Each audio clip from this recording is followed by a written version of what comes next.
어르신, 5만 원이면 돼요. 여자의 목소리가 낮게 깔렸습니다. 5만 원이요. 그게 무슨... 노인의 목소리가 떨렸습니다. 비밀이에요. 어디 가서 얘기하시면 안 돼요. 그럼 어디로 가야 하나요? 저기 조용한 곳으로 가시면 돼요. 사람 없는 곳 어르신만 알고 계시면 되고요. 진호는 우연히 들은 대화에 발걸음을 멈췄습니다. 그 두 사람의 수상한 대화와 행동에 예민하게 반응했습니다. 설마 이런 곳에서? 이상한 호기심이 그를 사로잡았습니다. 대체 무슨 일이 벌어지고 있는 걸까요? 이 이야기는 분명히 당신의 마음속의 한 부분을 위로해 줄 것입니다. 함께 이 이야기의 끝을 지켜봐 주세요. 그리고 어디서 보고 계신지 댓글로 남겨주세요. 진호는 매일 아침 설악산 둘레길을 걸었습니다. 아내 미숙이 3년 전 떠난 후 이 고요한 산책은 그의 유일한 일과가 되었습니다. 70세의 나이에 국립대 건축학과 교수직에서 은퇴한 후 특별히 할 일도 없었습니다. 평생 동안 역사적 가치가 있는 건물들을 연구하고 보존하는 일에 헌신했지만 이젠 고요한 산길에서 자신만의 시간을 보내는 것이 그의 일상이었습니다. 그날도 평소처럼 설악산 둘레길을 걷고 있었습니다. 중턱에 이르렀을 때 평소에는 없던 풍경이 눈에 들어왔습니다. 여러 명의 중년 여성들이 작은 테이블과 의자를 펼쳐놓고 커피와 차를 판매하고 있었습니다. 어르신, 커피 한 잔 어떠세요? 2,000원이면 됩니다. 호기심에 발걸음을 멈추었습니다. 커피를 주문하고 주변을 둘러보는데 여성들 중 한 명이 눈에 들어왔습니다. 다른 이들과는 달리 화장기 없는 얼굴에 단정한 차림새였습니다. 그녀를 보는 순간 묘한 기시감이 들었습니다. 가슴 한켠이 미세하게 떨렸습니다. 그날 저녁 오랜 지인 이동석을 만났습니다. 이동석은 그와 나이 또래로 지역 부동산 개발업자였습니다. 진호야, 요즘 설악산 중턱에 여자들이 카페를 차렸다던데 알아? 이동석의 목소리에는 미묘한 색채가 깔려 있었습니다. 5만 원만 주면 땅 문서도 몰래 팔아준다더라. 이동석의 말에 진호의 눈썹이 치켜 올라갔습니다. 오전에 본 여성들이 떠올랐습니다. 그냥 커피 파는 사람들 같던데. 진호의 목소리는 담담했지만 가슴 속에는 이상한 불편함이 자리 잡았습니다. 아이고, 이 순진한 양반아. 거긴 국립공원 부지 일부야. 개발 계획도 있고. 이동석의 눈이 가늘어졌습니다. 특히 거기 단정하게 생긴 여자 김지원이라고 하던데 그 여자도 같은 패거리라더라. 김지원. 그 이름이 진호의 귀에 맴돌았습니다. 이동석의 말을 듣고 싶지 않았지만 그 단정한 여성의 얼굴이 자꾸 떠올랐습니다. 가슴이 이상하게 뛰었습니다. 다음 날 진호는 다시 설악산에 올랐습니다. 평소보다 빠른 걸음이었습니다. 아침부터 뛰는 심장을 진정시킬 수 없었습니다. 중턱에 도착하자 어제와 같은 자리에 여성들이 있었고 그 단정한 여성도 보였습니다. 가까이서 보니 60 중반쯤 되어 보였습니다. 커피를 마시며 슬쩍 그녀를 관찰했습니다. 조용히 움직이는 모습에서 품위가 느껴졌습니다. 문득 오래전 기억 속에 있던 누군가와 닮았다는 생각이 들었습니다. 목이 메었습니다. 그녀가 커피를 건네며 잠시 눈이 마주쳤습니다. 그 순간 진호의 온몸이 얼어붙었습니다. 심장이 철렁 내려앉았습니다. 혹시 지원 씨? 목소리가 떨렸습니다. 그녀의 눈이 잠시 커졌지만 금방 무표정으로 돌아왔습니다. 손님, 2,000원입니다. 그녀의 말투는 무심했습니다. 무심한 대답이었지만 진호는 확신했습니다. 45년 전 그의 첫사랑이었던 김지원이 맞았습니다. 가슴이 터질 것 같았습니다. 산을 내려오는 내내 가슴이 두근거렸습니다. 아내가 떠난 후 처음 느껴보는 감정이었습니다. 그날 이후로 설악산 오르는 일이 기다려졌습니다. 자신도 모르게 발걸음이 가벼워졌습니다. 숨겨둔 청춘의 기억이 되살아난 것 같았습니다. 매일 아침 거울을 보며 너리를 정돈하고 깔끔한 옷을 골라 입었습니다. 70세의 나이에 이런 마음이 들다니 스스로도 우습게 느껴졌습니다. 마음 한 구석이 간질간질했습니다. 진호야, 오늘도 산에 가니? 아내가 남긴 사진을 바라보며 혼잣말을 했습니다. 마치 아내가 그를 놀리는 것 같았습니다. 죄책감이 들기도 했지만 이상하게 가슴이 설레는 마음을 억누를 수 없었습니다. 입가에 미소가 번졌습니다. 일주일 동안 매일 설악산을 오르면서 진호는 그녀와 짧은 대화를 나누었습니다. 단순한 인사에서 시작해 조금씩 이야기를 나누게 되었습니다. 매일 듣는 그녀의 목소리가 점점 익숙해졌습니다. 혼자 사세요? 어느 날 그녀가 물었습니다. 그녀의 목소리에는 미세한 떨림이 있었습니다. 네. 아내가 3년 전에 떠났습니다. 진호의 목소리에 슬픔이 묻어났습니다. 죄송해요. 그녀의 눈빛이 순간 부드러워졌습니다. 짧은 대화였지만 그것만으로도 가슴이 따뜻해졌습니다. 그녀도 그를 조금씩 알아보고 있는 걸까? 아니면 그저 단골 손님에게 건네는 일상적인 인사일 뿐일까? 진호의 마음은 갈피를 잡지 못했습니다. 다시 이동석을 만났습니다. 그의 눈빛이 진호를 꿰뚫어 보는 것 같았습니다. 진호야, 요즘 설악산 열심히 다니더라. 설마 그 여자들 때문에? 이동석의 입꼬리가 비꼬듯 올라갔습니다. 그냥 운동 삼아 가는 거야. 목소리를 담담하게 유지하려 했지만 귀끝이 뜨거워지는 게 느껴졌습니다. 내가 다 안다. 이동석이 의미심장한 미소를 지었습니다. 그 김지원이란 여자 말이지. 생각보다 영리하더라. 우리 개발 계획에 방해가 될 수 있어. 그 여자에게 접근하는 남자들한테 불법 토지 거래를 제안하고 증거를 잡아 협박한다더라. 진호의 얼굴이 굳어졌습니다. 가슴 속에서 분노가 일었습니다. 그런 사람이 아닐 거라는 확신이 있었습니다. 하지만 한편으로는 궁금했습니다. 이동석은 대체 어디서 그런 이야기를 듣는 걸까? 정말 김지원이 그런 일을 하는 걸까? 의심의 실오라기가 마음 한구석을 건드렸습니다. 내가 들으니 그 여자가 여러 노인들에게 접근해서 은밀한 제안을 했다더라. 나중엔 토지를 빼앗긴 노인도 있었다고. 이동석의 목소리는 저음으로 깔렸습니다. 이동석의 말을 듣고 싶지 않았지만 그 말이 자꾸 머릿속을 맴돌았습니다. 의심과 경계심이 교차했습니다. 가슴이 답답했습니다. 며칠 동안 고민했습니다. 이동석의 말이 사실일까? 김지원이 정말 그런 일을 하고 있는 걸까? 확인하고 싶은 마음과 그녀를 존중해야 한다는 생각이 충돌했습니다. 하지만 진실을 알고 싶었습니다. 머릿속이 복잡했습니다. 결국 은행에 가서 5만 원을 찾았습니다. 봉투에 넣고 주머니 속에 고이 간직했습니다. 손이 떨렸습니다. 70세의 나이에 이런 일을 한다는 것이 스스로도 부끄러웠지만 김지원에 대한 궁금증이 너무 컸습니다. 가슴이 미친 듯이 뛰었습니다. 오늘도 설악산 갑니까?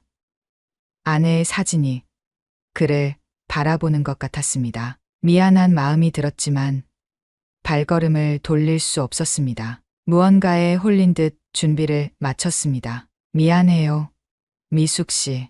나도 내가 무슨 짓을 하는지 모르겠어요. 진호는 아내의 사진을 향해 속삭였습니다. 목소리가 갈라졌습니다. 평소보다 숨이 더 가빴습니다. 중턱에 다다랐을 때 여성들이 자리를 잡고 있었습니다. 김지원도 그곳에 있었습니다. 오늘은 하늘색 재킷을 입고 있었는데 참 단정해 보였습니다. 가슴이 쿵쿵 뛰었죠.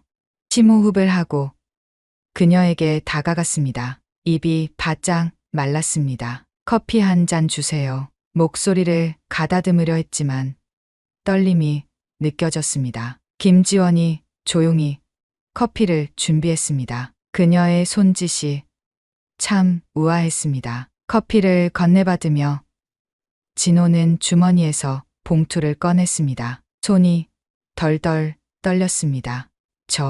이거, 목소리가 갈라졌습니다. 김지원은 봉투를 보더니 의아한 표정을 지었습니다. 그리고 봉투를 열어 안을 보는 순간 그녀의 얼굴빛이 변했습니다. 창백해진 얼굴로 그를 쳐다보았습니다. 그녀의 눈에 상처가 번졌습니다. 손님, 제가 그런 사람으로 보이십니까?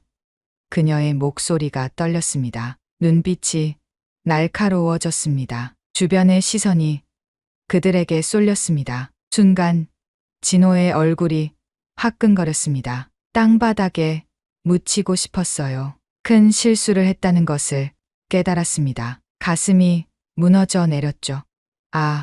아닙니다. 그런 뜻이 아니라 황급히 해명하려 했지만 말이 꼬였습니다. 설명하려 했지만 이미 늦었죠.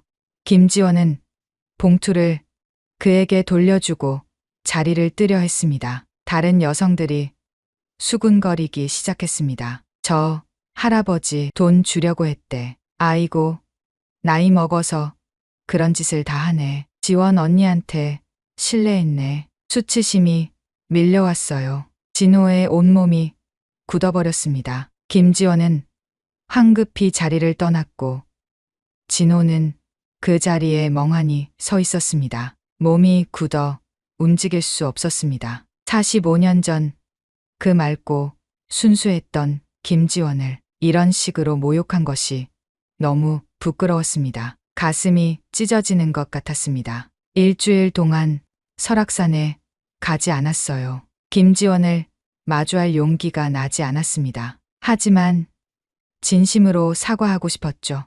밤새 뒤척이며 고민했습니다. 그리고 다른 궁금증도 있었습니다. 그녀는 왜 그런 소문 속에서 살고 있는 걸까? 그녀의 인생은 어떻게 흘러왔을까? 가슴이 아팠습니다. 다시 설악산을 오르기로 했습니다. 이번에는 정중한 사과를 준비했습니다. 심장이 목까지 차올랐습니다. 하지만 중턱에 도착했을 때 김지원의 모습은 보이지 않았습니다. 다른 여성들만 있었습니다. 가슴이 철렁 내려앉았습니다. 저기, 김지원 씨는 오늘 안 나오셨나요?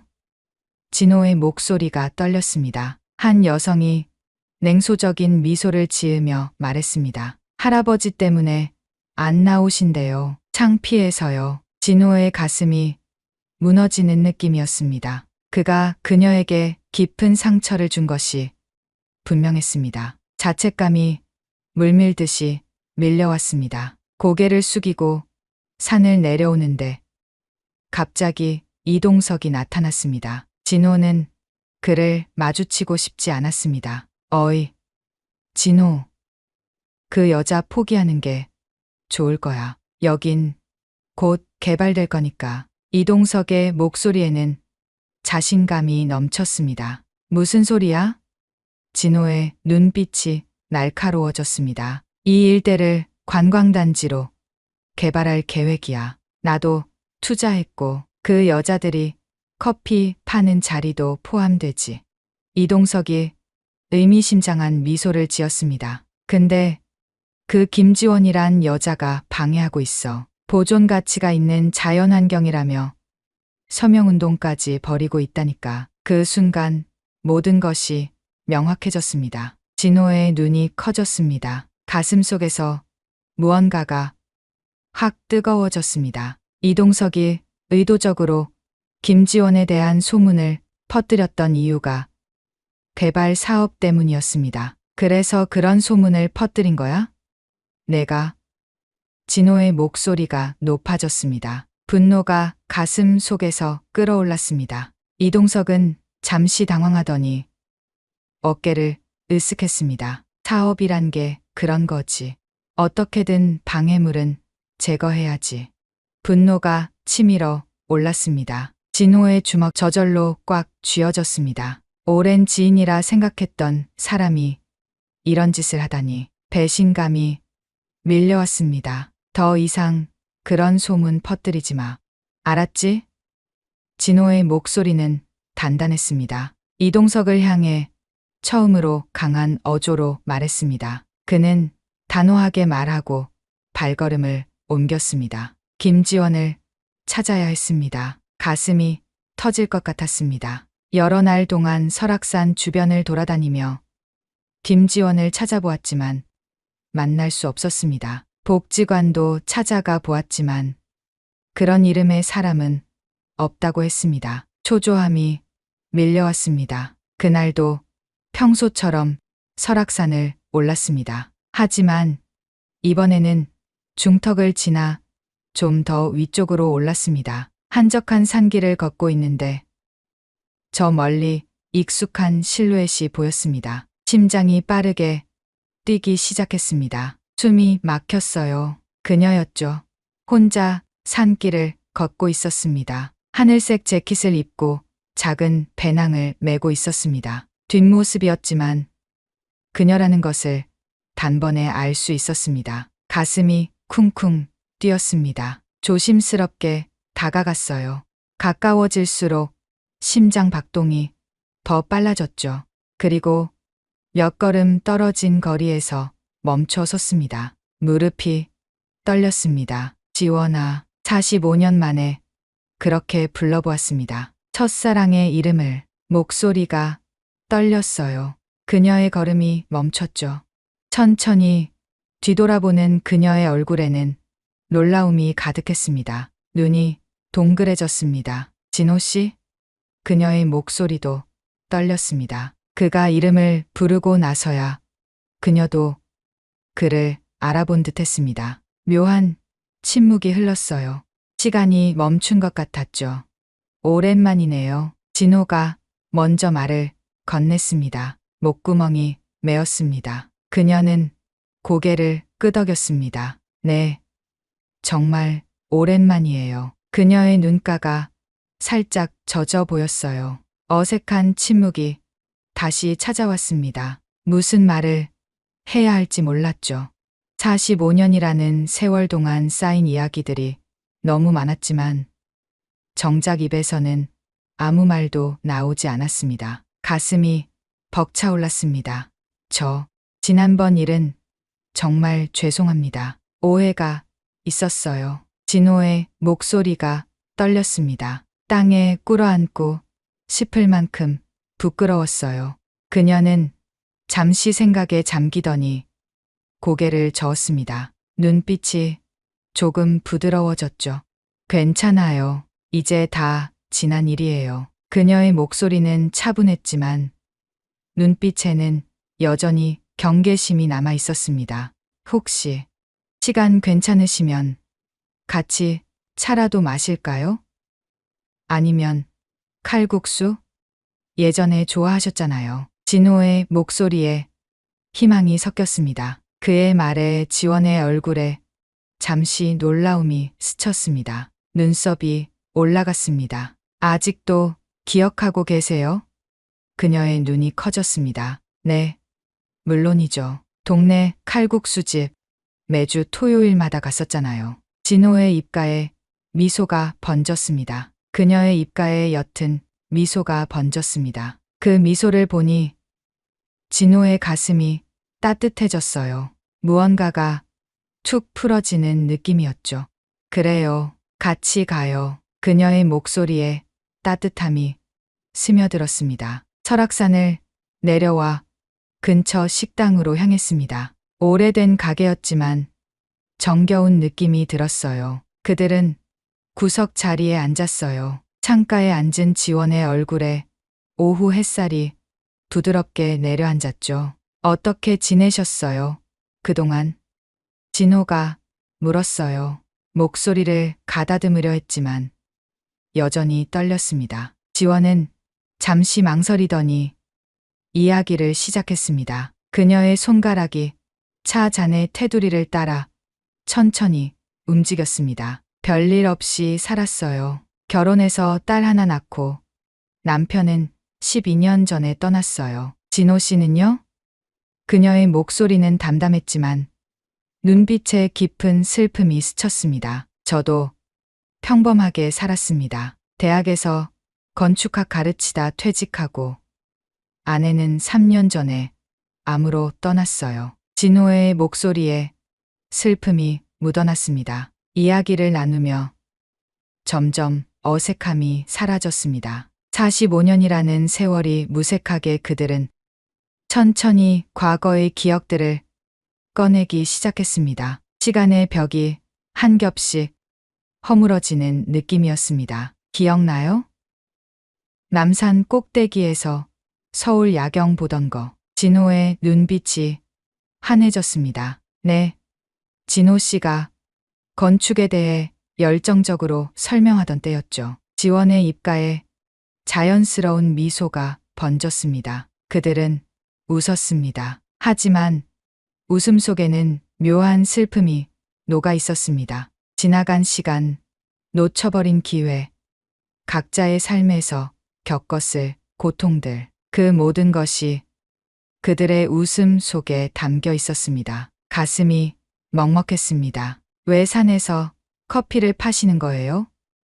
궁금했어요. 진호가 드디어 물었습니다. 조심스러운 목소리였습니다. 지원의 표정이 잠시 굳었어요.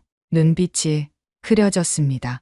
생활이 어려워져서요. 딸이 해외에 나가고 혼자 살다 보니 연금만으로는 부족해서 시작했어요. 그런데 그녀의 목소리가 잠시 떨렸습니다. 거기 개발 계획이 있다는 얘기를 듣고 주민들과 함께 반대 운동을 시작했어요. 이동석 씨가 주도하는 개발 사업인데 그러자 갑자기 저에 대한 이상한 소문이 돌기 시작했어요. 지원의 말에 진호의 가슴이 아팠습니다. 그녀가 겪었을 상처와 오해들을 생각하니 미안한 마음이 들었습니다. 가슴이 찢어지는 것 같았습니다. 정말 미안해요.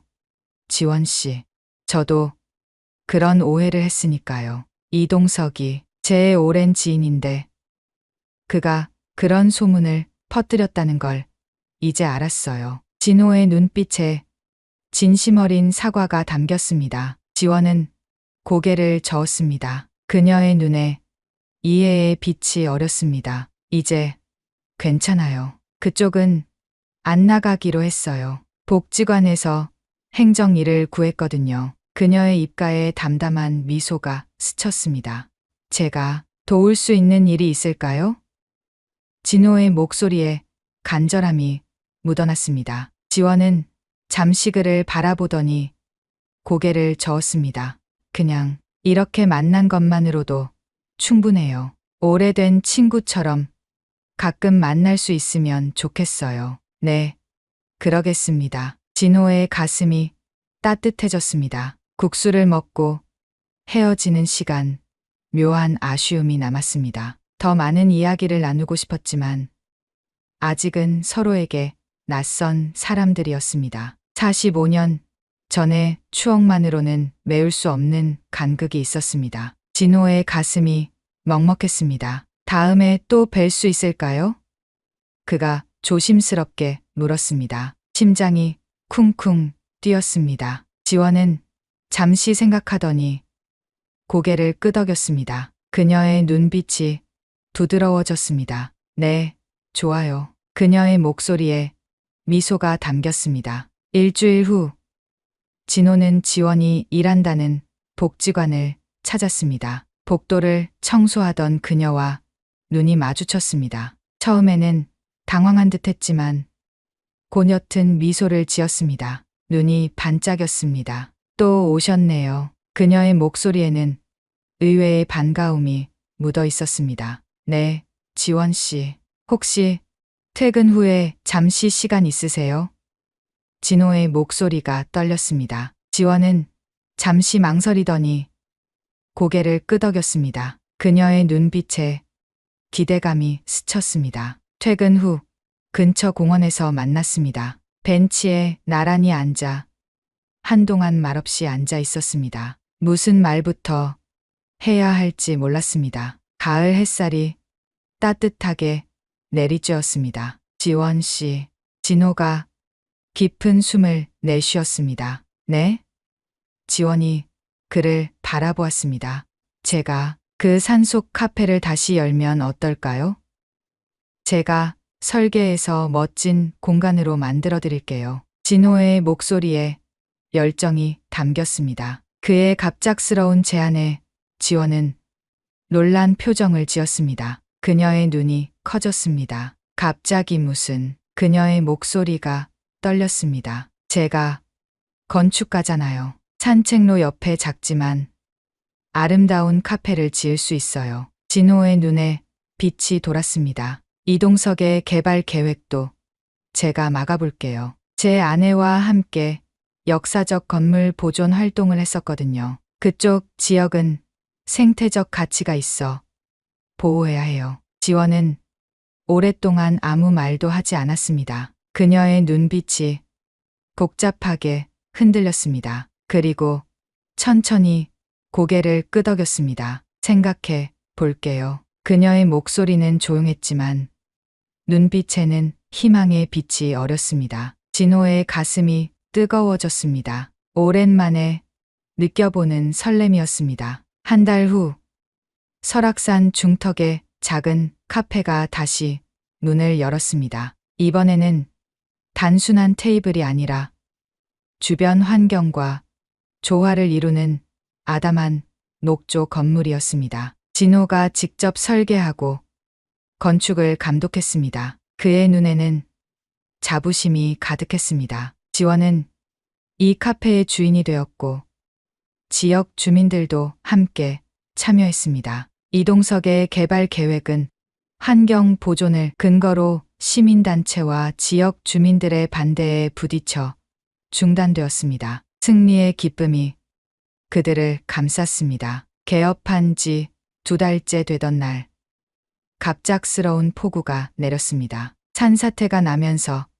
카페가 크게 훼손되었습니다. 모두가 낙담했지만 진호는 침착하게 대응했습니다. 그의 눈빛은 흔들림이 없었습니다. 걱정 마세요. 이건 기회입니다. 더 멋진 공간으로 재건할 수 있어요. 진호의 목소리는 단단했습니다. 그는 자신의 건축 지식과 경험을 총동원해 더욱 안전하고 아름다운 구조로 카페를 재설계했습니다. 자연재해에 강한 구조, 친환경 소재의 활용, 주변 경관과의 조화를 모두 고려한 설계였습니다. 밤새 도면을 그리고 또 그렸습니다. 재건 과정에서 진호와 지원은 더욱 가까워졌습니다. 함께 일하며 서로의 강점을 발견했고 서로를 더 깊이 이해하게 되었습니다. 손이 스칠 때마다 가슴이 따뜻해졌습니다. 지원 씨, 같이 살아보지 않겠어요? 재개장을 며칠 앞둔 어느 날, 진호가 갑자기 제안했습니다. 그의 입에서 나온 말에 그 자신도 놀랐습니다. 준비했던 말이 아니었습니다. 하지만 그 순간 가장 하고 싶었던 말이었습니다. 심장이 터질 것 같았습니다. 지원은 눈을 크게 뜨고 그를 바라보았습니다. 당황한 기색이 역력했습니다. 순간 입술이 떨렸습니다. 무슨, 갑자기요? 그녀의 목소리가 떨렸습니다. 제가 혼자 살고 있는데 집이 좀 넓어요. 지원 씨도 혼자 사시잖아요. 그냥 동거인으로 시작해서 서로 의지도 되고. 진호의 말이 자꾸 더듬어졌습니다. 귀 끝까지 달아올랐어요. 말이 자꾸 더듬어졌죠. 70세의 나이에 이런 제안을 하다니 그도 스스로가 부끄러웠습니다. 하지만 진심이었습니다. 가슴이 벅차올랐어요. 지원은 오랫동안 아무 말도 하지 않았죠.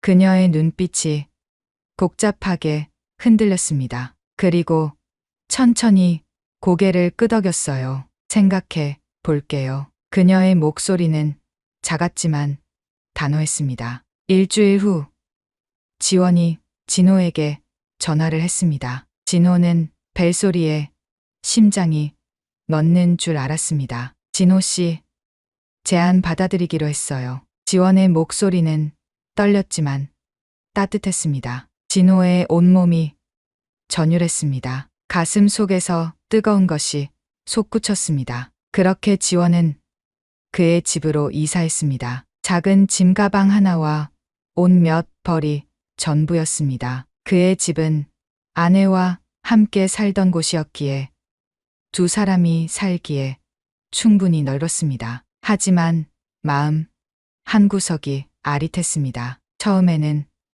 어색했습니다. 무엇보다 아내의 흔적이 남아있는 집에 다른 여자를 들인다는 사실이 진호에게도 부담스러웠죠. 지원도 그것을 알았는지 매우 조심스럽게 행동했습니다. 발소리조차 죽이며 걸었습니다. 이 방을 쓰세요. 제가 거실 소파에서 잘게요. 진호가 방을 안내하며 말했습니다. 아니에요. 손님이 어떻게 소파에서 자요?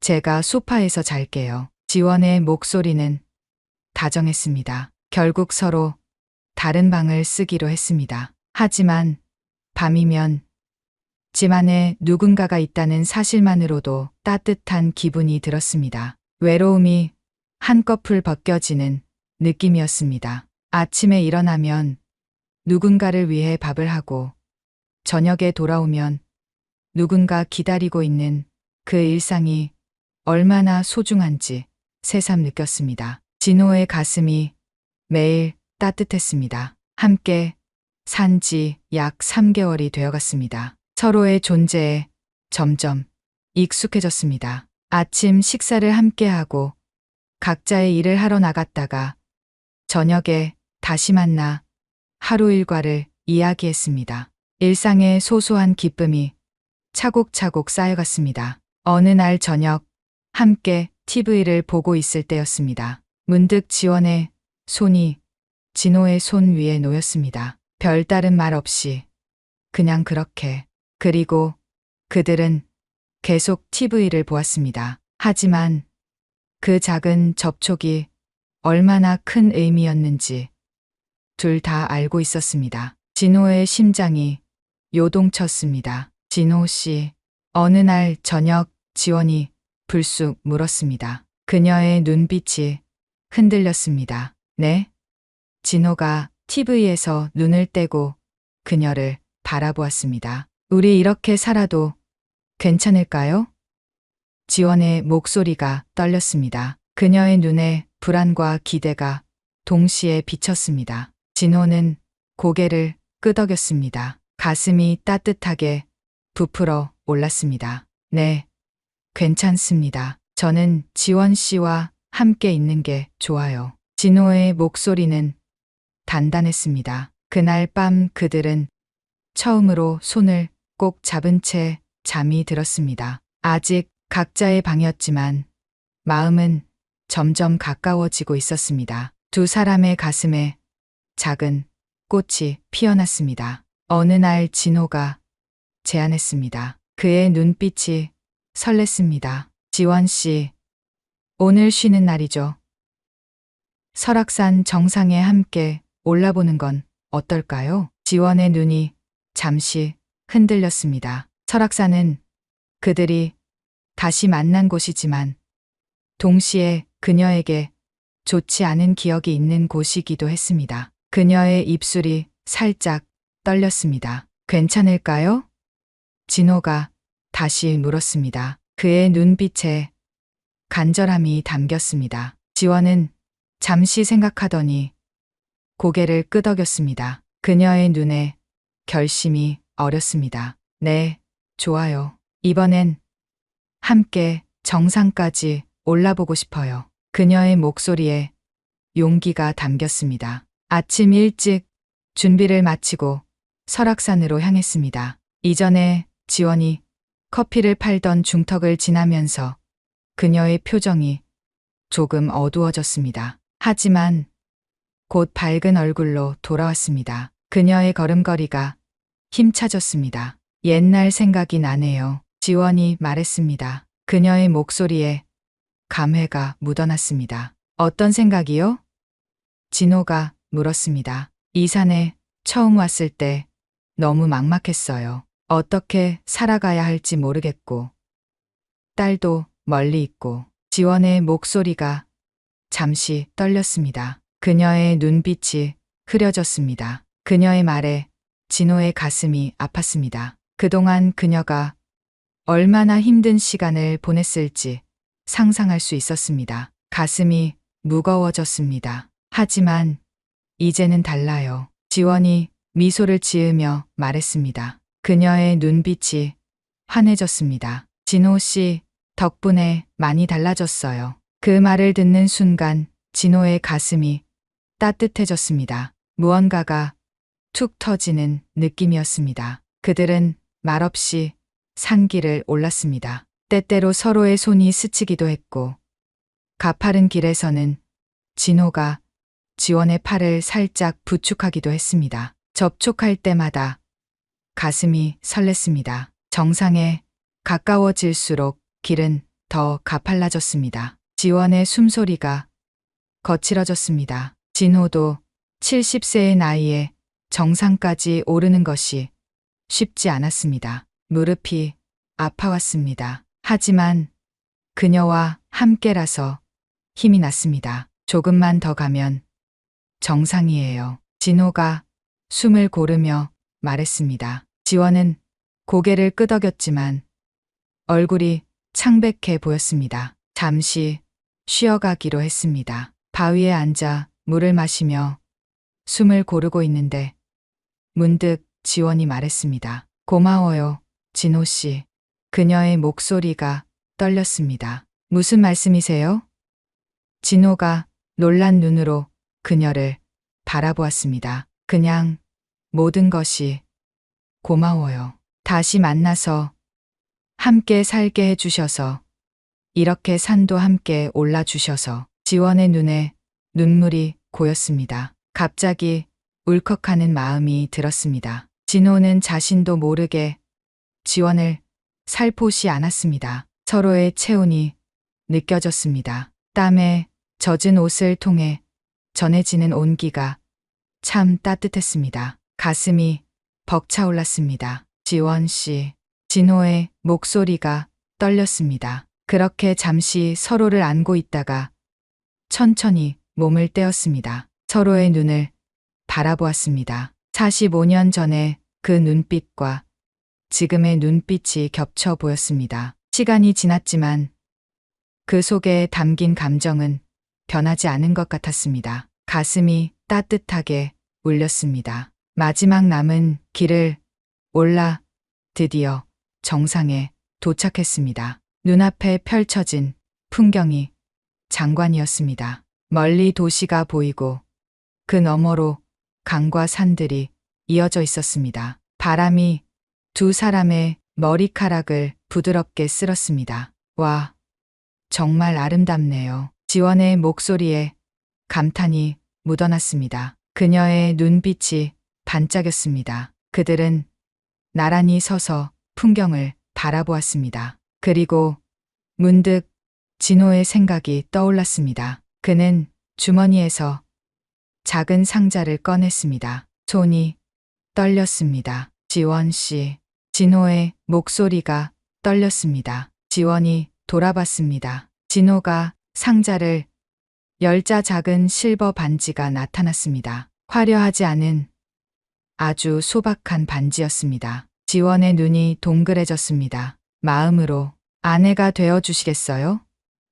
법적으로는 어렵겠지만 마음만이라도. 진호의 목소리가 떨렸습니다. 귓불이 붉게 달아올랐습니다. 말이 더듬어졌습니다. 70세의 나이에 프로포즈라니 스스로도 부끄러웠습니다. 하지만 진심이었습니다. 가슴이 터질 것 같았습니다. 지원의 눈에 다시 눈물이 고였습니다. 그녀는 천천히 고개를 끄덕였습니다. 입술이 떨렸습니다. 예, 좋아요. 그녀의 목소리가 떨렸습니다. 떨리는 손으로 반지를 그녀의 손가락에 끼워 주었습니다. 완벽하게 맞는 사이즈는 아니었지만 그것조차도 그들의 관계처럼 자연스럽게 느껴졌습니다. 두 사람의 손이 포개어졌습니다. 이제 정말 부부네요. 진호가 말했습니다. 그의 눈에도 눈물이 맺혔습니다. 지원은 부끄러운 듯 고개를 숙였지만 입가에는 미소가 번졌습니다. 그녀의 볼이 붉게 물들었습니다. 네, 진호 씨. 그녀의 목소리는 따뜻했습니다. 손을 잡고 산을 내려오는 동안 진호는 생각했습니다. 이것이 진정한 행복이 아닐까? 늦게 찾아온 사랑이지만 그래서 더 소중한 사랑이 아닐까? 가슴이 벅차올랐습니다. 집으로 돌아오는 길, 지원이 말했습니다. 그녀의 목소리가 떨렸습니다. 이제 한 방에서 자도 될까요? 지원의 얼굴이 붉게 물들었습니다. 그 말에 진호의 얼굴이 붉어졌습니다. 심장이 두근두근 뛰었습니다. 하지만 곧 고개를 끄덕였습니다. 네, 지원 씨.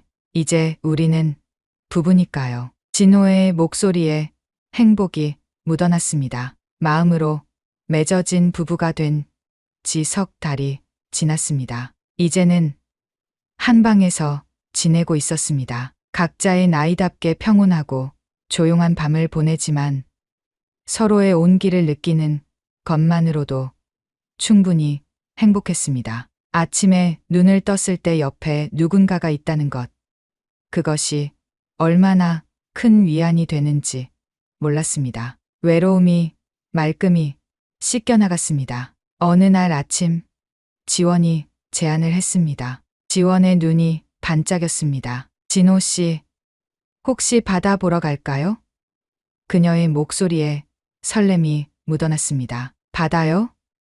진호가 놀란 듯 되물었습니다. 네, 동해안. 한 번도 제대로 본 적이 없거든요. 지원의 눈빛에 소녀 같은 기대감이 가득했습니다. 그녀의 눈빛에 기대감이 가득했습니다. 66세의 나이에 처음으로 바다를 제대로 보고 싶다는 그 소박한 바람이 진호의 마음을 움직였습니다. 가슴이 따뜻해졌습니다. 좋아요.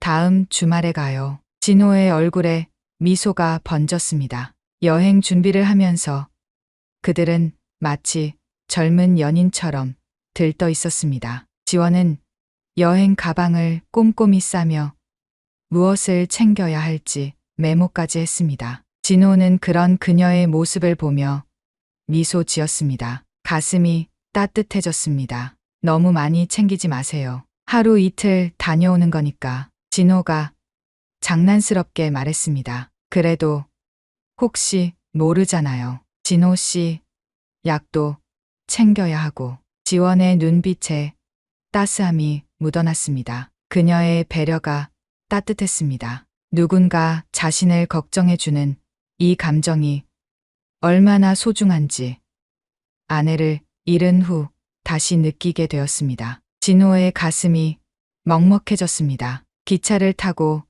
동해안으로 향했습니다. 창밖으로 지나가는 풍경을 보며 이야기를 나누었습니다. 45년 전의 추억, 각자가 살아온 세월, 그리고 앞으로의 계획까지. 시간이 쏜살같이 지나갔습니다. 진호 씨는 앞으로 뭐 하고 싶으세요?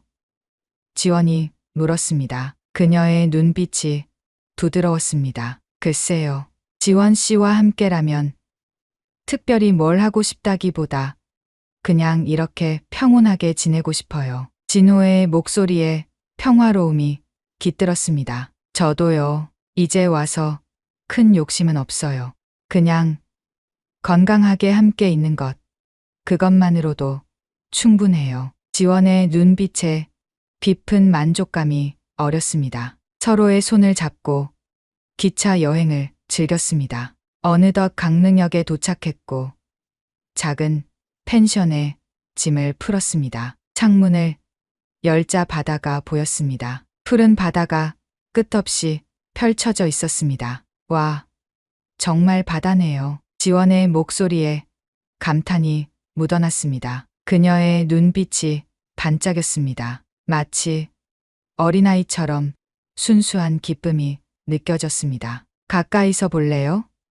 진호가 손을 내밀었습니다. 지원은 환하게 웃으며 고개를 끄덕였습니다. 그녀의 표정이 밝게 빛났습니다. 손을 잡고 해변으로 내려갔습니다. 완만한 계단을 내려가면서 지원의 표정이 점점 밝아졌습니다. 모래사장에 도착하자 지원이 신발을 벗었습니다. 그리고 조심스럽게 발을 모래에 담갔습니다. 그녀의 얼굴에 황홀한 표정이 번졌습니다. 따뜻하네요. 지원의 목소리가 떨렸습니다. 모래 위를 걸으며 그녀는 마치 젊은 시절로 돌아간 듯한 표정을 지었습니다. 몇 걸음 걷다가 뒤돌아보며 그를 향해 웃었습니다. 그 순간에 그녀의 모습이 너무 아름다웠습니다. 진호의 가슴이 벅차올랐습니다. 그도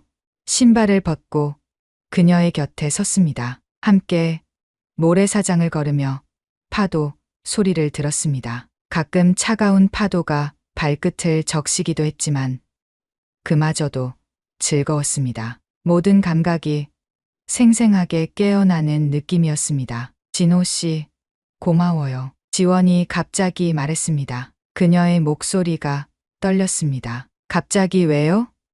진호가 그녀를 바라보았습니다. 이렇게 바다도 보여주시고 제 인생에 이런 행복이 있을 줄 몰랐어요. 지원의 눈에 눈물이 고였습니다. 그녀의 말에 진호의 가슴이 뭉클해졌습니다. 그도 그녀 덕분에 외롭지 않은 노년을 보내고 있으니 고마움은 그가 더 크다고 생각했습니다. 목이 메었습니다. 해가 지기 시작했습니다. 하늘과 바다가 붉게 물들었습니다. 그들은 모래사장에 앉아 일몰을 바라보았습니다. 서로의 어깨가 닿을 정도로 가까이 앉아 있었습니다. 따뜻한 온기가 서로에게 전해졌습니다. 진호 씨, 지원이 조용히 불렀습니다. 네? 진호가 그녀를 바라보았습니다. 우리 내일은 일출 볼까요? 지원의 눈빛이 반짝였습니다. 그래요. 새벽에 일어나야 하지만 함께 보면 좋겠네요. 진호의 입가에 미소가 번졌습니다. 그렇게 약속하고 펜션으로 돌아왔습니다. 저녁을 먹고 일찍 잠자리에 들었습니다. 내일 아침 일찍 일어나기 위해서였습니다. 서로의 온기를 느끼며 잠이 들었습니다. 새벽 4시 30분 알람 소리에 일어났습니다. 지원도 함께 일어났습니다. 간단히 준비를 마치고 해변으로 향했습니다. 아직 어두운 하늘 아래 바다는 검푸른 빛을 띠고 있었습니다. 별빛이 바다에 반사되어 빛났습니다. 모래사장에 앉아 동쪽 하늘을 바라보았습니다. 서서히 하늘이 밝아지기 시작했습니다. 붉은 빛이 지평선 위로 퍼져나갔습니다. 숨이 멎는 듯한 아름다움이었습니다. 곧 해가 뜰 거예요. 진호가 속삭였습니다. 지원은 그의 손을 꼭 잡았습니다. 그녀의 손이 따뜻했습니다. 그렇게 그들은 함께 일출을 기다렸습니다. 가슴이 벅차올랐습니다. 드디어 태양이 모습을 드러냈습니다. 붉게 타오르는 태양이 바다 위로 떠올랐습니다. 너무나 아름다운 광경이었습니다. 시간이 멈춘 듯했습니다. 아름답네요. 지원의 눈에 눈물이 고였습니다. 감동의 눈물이었습니다. 붉게 물든 바다를 바라보며 지원이 속삭였습니다. 그녀의 목소리가 떨렸습니다. 이제 진짜 내 사람이야. 그 말을 듣는 순간 진호의 가슴이 따뜻해졌습니다. 70세의 나이에 찾아온 이 사랑, 이 행복이 얼마나 소중한지 다시 한번 느꼈습니다. 눈시울이 뜨거워졌습니다. 네, 지원 씨.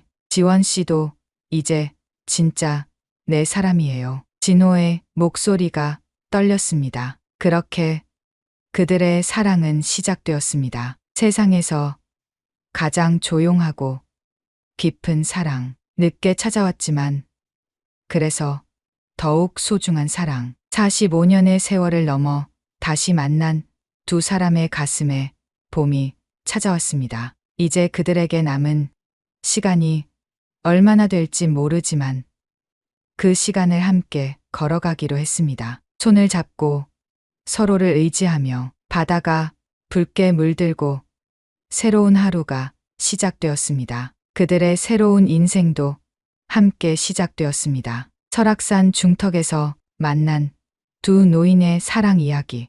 인생에는 결코 늦은 때가 없다는 것을 보여주는 아름다운 증거였습니다. 그들의 이야기는 우리에게 말합니다. 진정한 사랑에는 나이도 시간도 중요하지 않다고. 삶이 우리에게 두 번째 기회를 준다면 그것은 놓치지 말아야 할 선물이라고. 그리고 무엇보다 가장 아름다운 사랑의 이야기는 종종 우리가 가장 예상치 못한 순간에 시작된다고. 이 이야기에 위로가 되고 마음이 따뜻해지셨다면 좋아요와 구독 눌러주세요. 그리고 주변 분들과 이 영상을 공유하셔서 여러분의 생각을 댓글로 남겨주세요. 감사합니다. CCTV 다 확인했습니다. 업무 규정 위반이 명백해요. 응급 상황이었습니다. 그 할아버지는 추위에 떨고 계셨고, 그건 우리가 판단할 문제가 아닙니다. 병원엔 규정이 있어요.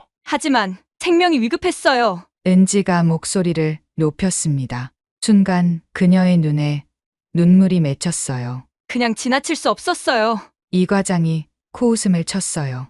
병원은 자선단체가 아니에요. 은지의 가슴 속에서 뭔가가 툭 하고 끊어지는 느낌이었어요. 자선단체가 아니라고요? 서은지 씨, 지금 그런 말씀을 하실 때가 아닙니다. 인사과장이 서류를 꺼내 은지 앞에 놓았어요. 징계위원회를 열기로 했습니다. 일단 오늘부터 정직 처분입니다. 지금의 이야기는 당신의 마음을 따뜻하게 할 것입니다. 함께 이 주인공의 사연을 끝까지 지켜봐 주세요. 그리고 어디서 이 이야기를 보고 계신지 댓글로 남겨주세요. 눈발이 미친 듯이 몰아치는 겨울밤이었습니다. 병원 원무과 직원 서은지는 두꺼운 패딩을 꽁꽁 여민 채 건물을 나섰어요. 오후 6시, 평소보다 1시간 늦은 퇴근이었죠. 휴, 정말 춥네.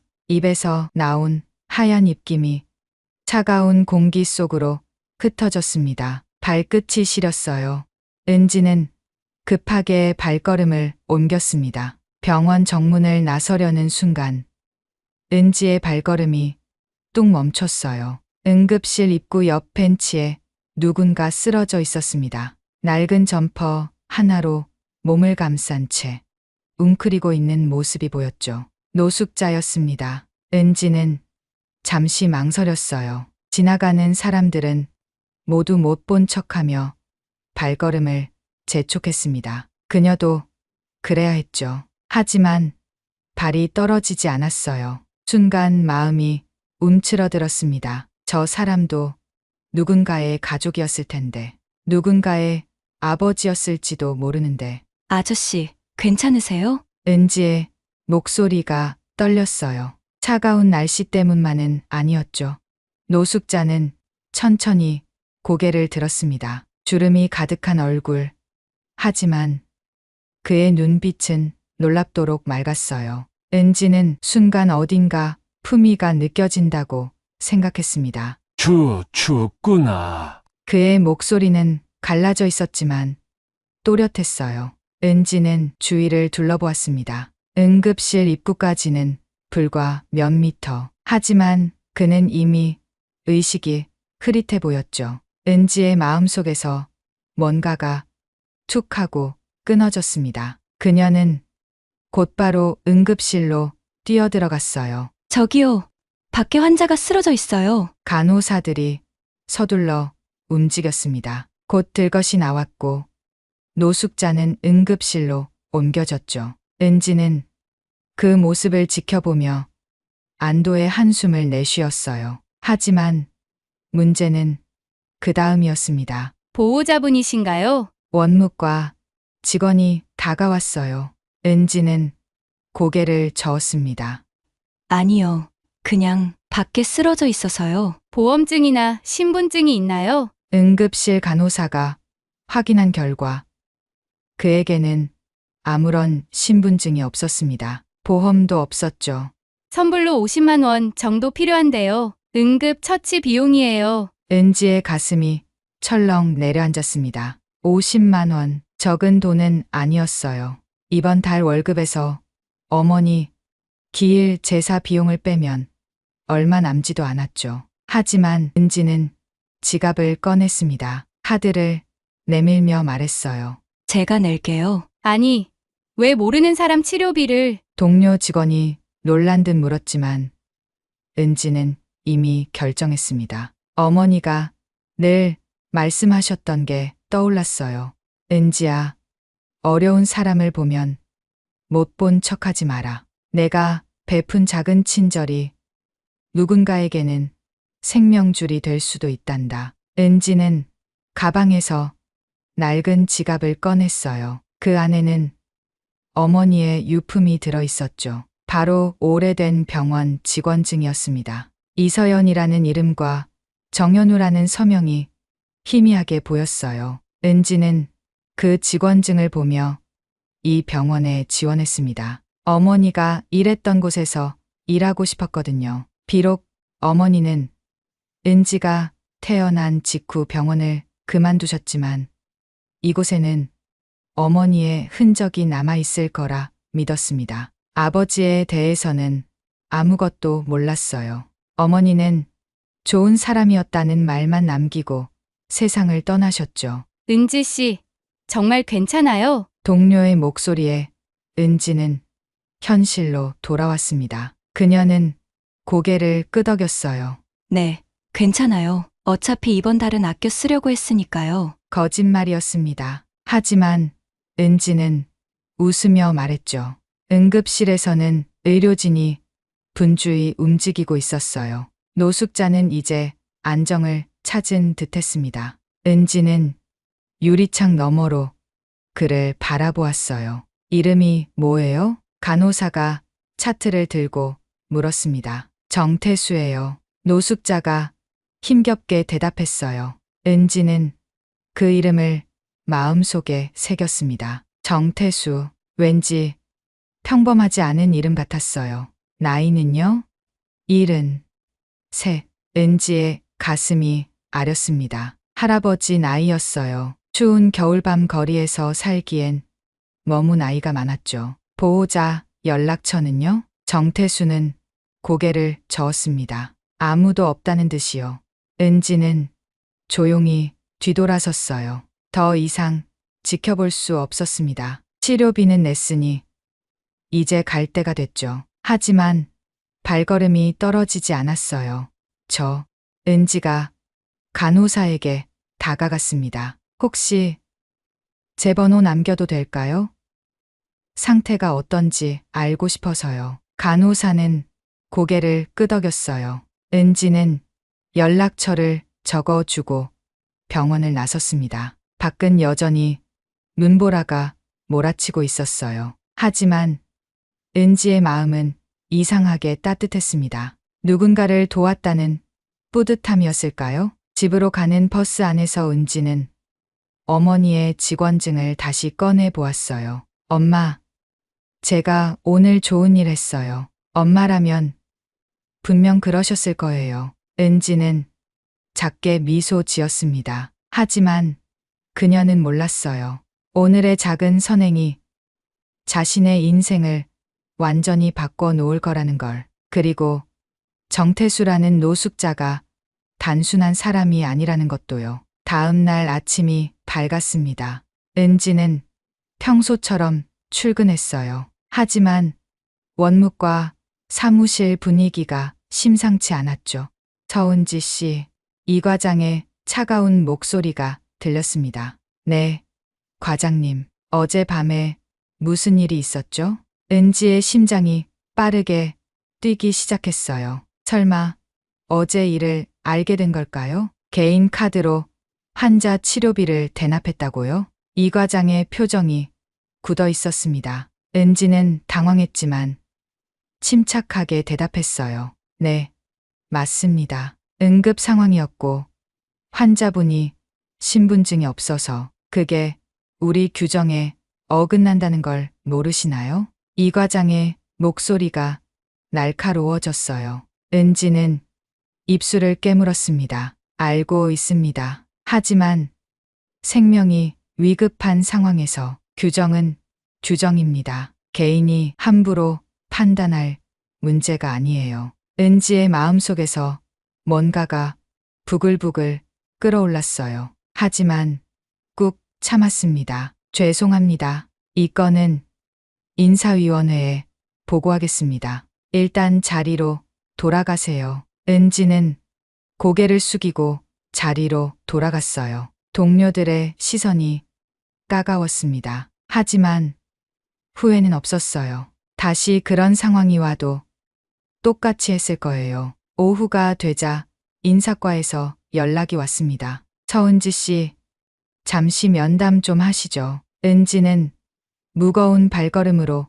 인사과로 향했어요. 이미 결과는 예상하고 있었습니다. 병원 규정은 엄격했어요. 개인이 환자 치료비를 대납하는 건 금지되어 있었죠. 보험 사기나 다른 문제가 생길 수 있다는 이유에서였습니다. 은지는 깊은 한숨을 내쉬었어요. 어머니가 일했던 이 병원에서 이렇게 쫓겨나게 될 줄은 몰랐습니다. 하지만 그때였어요. 은지 씨, 누군가 급하게 부르는 소리가 들렸습니다. 뒤돌아보니 응급실 간호사였어요. 어제 그 환자분, 정태수 씨 말이에요. 깨어나셔서 은지 씨를 찾으세요. 은지의 가슴이 뛰었습니다. 저를요? 네. 꼭 만나고 싶다고 하시는데. 은지는 잠시 망설였어요. 인사과 면담이 있었지만 왠지 정태수 씨를 먼저 만나야 할 것 같았습니다. 그녀는 발걸음을 돌렸어요. 응급실로 향하면서 이상한 예감이 들었죠. 어쩌면 이 만남이 모든 걸 바꿀지도 모른다는. 은지는 응급실로 향하던 발걸음을 멈췄습니다. 인사과에서 기다리고 있을 거예요. 정태수 할아버지는 나중에 만나야겠다고 생각했죠. 인사과 문을 여는 순간 은지의 심장이 쿵쾅거렸어요. 안에는 인사과장과 이과장, 그리고 낯선 사람 2명이 더 있었습니다. 앉으세요, 서은지 씨. 인사과장의 목소리는 차가웠어요.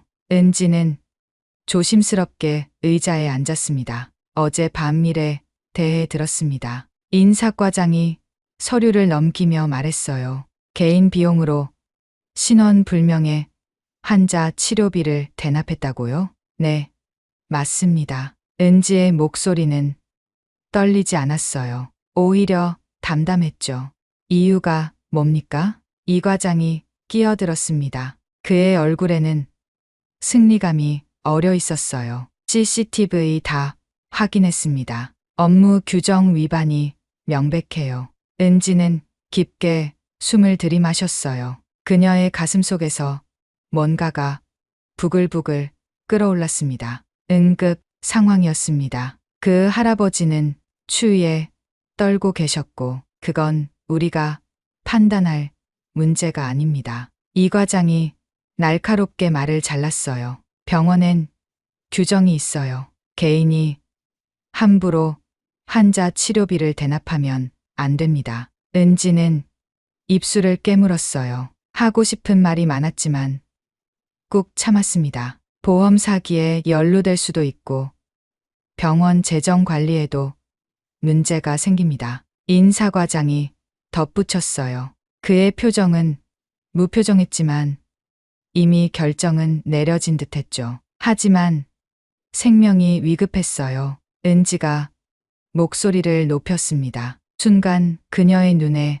눈물이 맺혔어요. 그냥 지나칠 수 없었어요. 그 할아버지가 밖에서 얼어 죽으면 그게 더 큰 문제 아닌가요? 방 안에 무거운 침묵이 흘렀습니다. 이 과장이 코웃음을 쳤어요. 감정적으로 행동하면 안 됩니다. 병원은 자선단체가 아니에요. 은지의 가슴 속에서 뭔가가 툭 하고 끊어지는 느낌이었어요. 자선단체가 아니라고요? 그녀의 목소리가 떨렸습니다. 분노 때문이었죠. 그럼 병원은 뭔가요?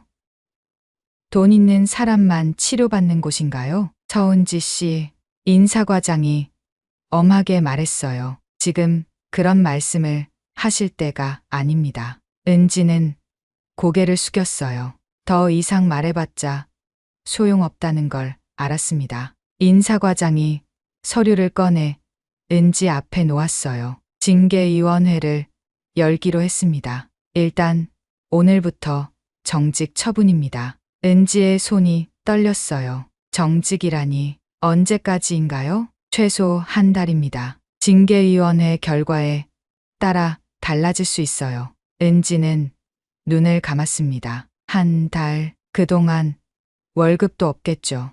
어머니, 기일도 다가오는데 지금 바로 출입증을 반납하세요. 이 과장이 차갑게 말했어요. 은지는 목에 걸린 출입증을 풀었습니다. 손이 계속 떨렸어요. 개인 물품은 정리해서 가져가세요. 은지는 고개를 끄덕였습니다. 말문이 막혔어요. 인사과를 나와 원무과로 돌아가는 길이 무거웠습니다. 복도에서 만난 동료들이 걱정스런 눈빛으로 바라봤어요. 은지야, 괜찮아? 선배 직원 혜진이 다가왔습니다. 응, 괜찮아. 은지는 억지로 웃음을 지었어요. 하지만 눈물이 날 것 같았죠. 정직이래. 한 달 동안. 뭐, 그게 무슨. 혜진의 얼굴이 굳어졌어요. 너무한 거 아니야? 좋은 일 했는데. 은지는 고개를 저었습니다. 규정 위반이래. 어쩔 수 없어. 원무과 사무실로 들어서자 모든 직원들의 시선이 은지에게 쏠렸어요. 다들 이미 소식을 들은 모양이었죠. 은지는 조용히 자리에 앉아 짐을 정리하기 시작했습니다. 책상 서랍에서 어머니 사진이 나왔어요. 웃고 있는 어머니의 모습에 은지의 눈시울이 뜨거워졌습니다. 엄마, 제가 잘못한 건가요? 마음속으로 물었지만 대답은 없었죠. 낡은 병원 직원증도 꺼냈어요. 이서연이라는 이름과 정현우라는 서명. 은지는 그것을 가만히 쓰다듬었습니다. 엄마가 일했던 이 병원에서 이렇게 쫓겨나는구나. 순간 마음이 움츠러들었습니다. 은지 씨, 갑자기 누군가 불렀어요. 응급실 간호사였습니다. 여기까지 어떻게? 그 할아버지 정태수 씨가 계속 은지 씨를 찾으세요. 정말 급하다고. 은지는 잠시 망설였어요. 이제 정직 처분을 받았으니 환자를 만나면 안 되는 거 아닐까? 하지만 간호사의 표정이 심상치 않았습니다. 뭔가 중요한 얘기가 있는 것 같아요. 계속 그 아가씨한테 꼭 전해야 할 말이 있다고. 은지는 고개를 끄덕였어요. 알겠어요. 짐 정리하고 갈게요. 간호사가 돌아간 후 은지는 서둘러 짐을 정리했습니다. 박스에 물건들을 담으며 5년간의 시간이 스쳐 지나갔어요. 처음 입사했을 때의 설렘, 첫 월급으로 어머니 약을 사드렸던 날, 어머니가 돌아가시고 며칠 동안 울었던 기억. 은지야, 너무 속상해하지 마. 혜진이 곁에 와서 어깨를 토닥였어요. 넌 잘못한 게 없어. 오히려 자랑스러워. 다른 동료들도 하나둘 다가왔습니다. 맞아. 우리라면 못했을 거야. 그 할아버지도 고마워하실 거야. 은지는 눈물을 참으며 고개를 끄덕였어요. 동료들의 위로가 고마웠습니다. 박스를 들고 사무실을 나서려는데 이 과장과 마주쳤어요. 그는 은지를 차갑게 바라봤죠. 이제야 현실을 깨달았나요? 이 과장의 목소리에는 조롱이 섞여 있었어요. 병원은 감정으로 운영되는 곳이 아닙니다. 은지는 아무 말도 하지 않았어요. 대답할 가치도 없다고 생각했죠. 하지만 속으로는 생각했습니다. 그래도 전 후회하지 않아요. 다시 그런 상황이 와도 똑같이 할 거예요. 은지는 당당하게 고개를 들고 이 과장 옆을 지나갔습니다. 병원을 나서는 순간 차가운 바람이 얼굴을 스쳤어요. 하지만 은지의 마음은 뜨거웠습니다. 엄마, 전 떳떳해요. 그녀는 응급실로 발걸음을 옮겼어요. 정태수 할아버지가 왜 그렇게 급하게 찾는지 궁금했죠. 응급실에 도착하자 간호사가 은지를 안내했습니다. 여기에요. 많이 기다리셨어요. 병실 문을 열자 정태수가 침대에 앉아 있었어요. 어제보다 훨씬 좋아 보였습니다. 아가씨, 정태수의 얼굴에 미소가 번졌어요. 정말 고맙소. 내 생명을 구해준 은인이야. 은지는 쑥스럽게 웃었습니다. 아니에요. 당연히 해야 할 일이었어요. 근데 아가씨, 혹시 정태수가 갑자기 진지한 표정이 되었어요. 성함이 어떻게 되시오? 서은지예요. 서은지. 혹시 어머니 성함이 이서연 아니오? 은지의 눈이 휘둥그레졌습니다. 어떻게 어머니 이름을 알고 있을까요? 네. 맞아요. 어떻게 아세요? 정태수의 눈빛이 복잡하게 변했어요. 그는 잠시 말을 잇지 못했습니다. 그럼 혹시 아버지는 은지의 심장이 쿵쾅거렸어요. 이 할아버지가 뭔가 아는 게 있는 걸까요? 아버지는 모르겠어요. 어머니가 알려주지 않으셨어요. 정태수가 깊은 한숨을 쉬었습니다. 그의 표정이 더욱 복잡해졌어요. 아가씨, 내가 말해야 할 게 있소. 아주 중요한 일이야. 은지는 숨을 죽였어요. 왠지 인생이 바뀔 것 같은 예감이 들었습니다. 정태수가 떨리는 목소리로 말을 이었어요. 내 동생, 아니, 내가 아는 사람 중에 정현우라는 사람이 있소. 정현우, 어머니의 직원증에 있던 그 이름이었어요. 은지의 가슴이 미친 듯이 뛰었습니다. 그 사람이 누구신가요? 정태수는 은지를 뚫어지게 바라봤어요. 그의 눈에 눈물이 고였습니다. 아마도 아가씨, 하지만 그때였어요. 병실 문이 벌컥 열렸습니다. 아버지, 젊은 남자가 헐레벌떡 뛰어들어왔어요. 은지와 정태수 모두 놀라서 그를 바라봤습니다. 병원 이사장 정승호였어요. 아버지, 병실로 뛰어든 정승호의 얼굴은 땀으로 범벅이었어요. 그의 눈에는 안도와 놀라움이 뒤섞여 있었죠. 정태수는 갑작스런 등장에 놀란 듯 눈을 크게 떴습니다. 승호야? 은지는 당황해서 두 사람을 번갈아 봤어요. 병원 이사장이 이 노숙자 할아버지를 아버지라고 부르다니? 아버지, 어디 계셨어요? 얼마나 찾았는지. 승호의 목소리가 떨렸습니다. 그는 정태수의 손을 꼭 잡았어요. 아니, 잠깐. 정태수가 손을 빼며 고개를 저었습니다. 난 내 아버지가 아니야. 승호의 얼굴에 혼란스러운 표정이 스쳤어요. 무슨 말씀이세요? 분명히 난 정태수야. 내 아버지는 정현우지. 은지의 심장이 멈추는 것 같았습니다. 정현우? 어머니의 직원증에 있던 그 이름이었어요. 승호는 정태수를 자세히 들여다봤습니다. 그의 눈빛이 점점 놀라움으로 변했어요. 큰아버지? 정태수가 조용히 고개를 끄덕였습니다. 그래, 나야. 승호의 다리에 힘이 빠지는 듯 했어요. 그는 침대 옆 의자에 털썩 주저앉았습니다. 정말 큰아버지세요? 50년 만에 정태수의 눈가에 주름이 깊어졌어요. 미소였죠.